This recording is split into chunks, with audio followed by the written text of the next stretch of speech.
একমাত্র শুধুমাত্র আপনি আছেন আর আপনার হুকুমের গোলাম আমি আজরাইল আছি। সুবহানাল্লাহ বলেন।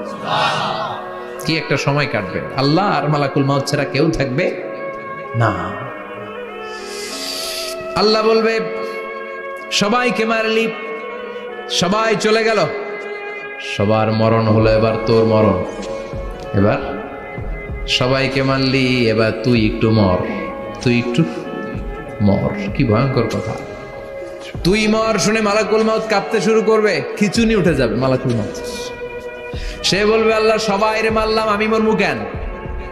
আমি না মারছি, আমি মরবো কেন? আল্লাহ বলবেন কুল্লু নাফসিন যায়িকাতুল মাউত। ওরে ভবের রঙ্গ হবে যে ভঙ্গ, সবই সাধেরই অঙ্গ তোমার মাটিতে মিলাবে, জন্মিলে মরিতে হয়।